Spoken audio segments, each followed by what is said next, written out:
So some of you have been blessed with the recent ability to return home, I guess, basically to your farms or your natural setting and surrounding, and take a notice of what's going on around you. I'll show you what I've got going on here in the farm. Um, I'll start with the planting method that I use. All the seed that I've set out has been open source seeded and collected from this area over the last year. It means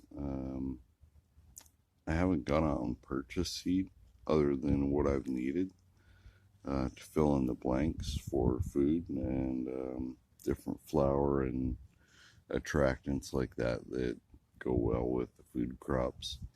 Um, but I'll openly seed everything that I get in areas, and I'll mark where those areas are. And the hopes are that they grow, and I'm able to identify them and pull them back out, which I'll show you how I do here in a minute. But also, I do a lot of composting and open bed seeding, which means I plant a lot of stuff that I know what it is when it shows up, and I'm able to put it back in an area or basically its own area where I can manage it a little better. But here in this area, I've got a couple things. I've got this berry. This one is, I believe, a Marionberry that's coming out. And I've got a raspberry that I just recently transplanted in the row here that's coming out really well. But this is my berry row. I know if I've got some corn that is seeded into it. I've also got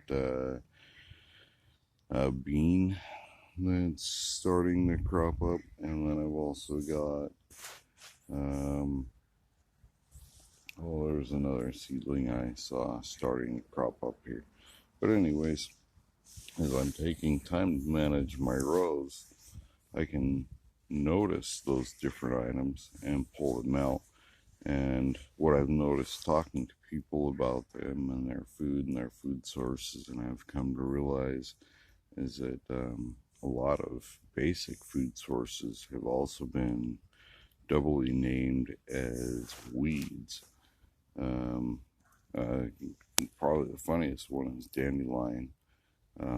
Great, great food crop. I use the flowers for wine, stems and leaves for dandelion greens, soak them in cold water for a little bit to get some of the bitters out of them, and they work really well. Dandelion root is a well known medicine, and has several things that you can look into. I'd recommend, if you're looking into natural medicines that you can pull from these different things that have been deemed as weeds, check out Scott Kluse's book.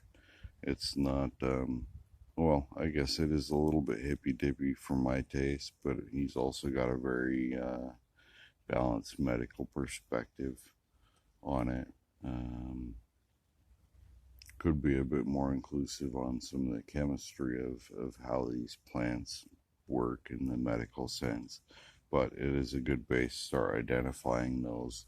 Scott is an author here in the Northwest, and he actively collects and is a great author, and I recommend some of his books, his use-filled guides and reference books, just to get reacquainted and relearn what is and is not a weed and can be utilized for food and crop. Um, so that's just a video on some of my planting methods and why I grow things like dandelions and mallow.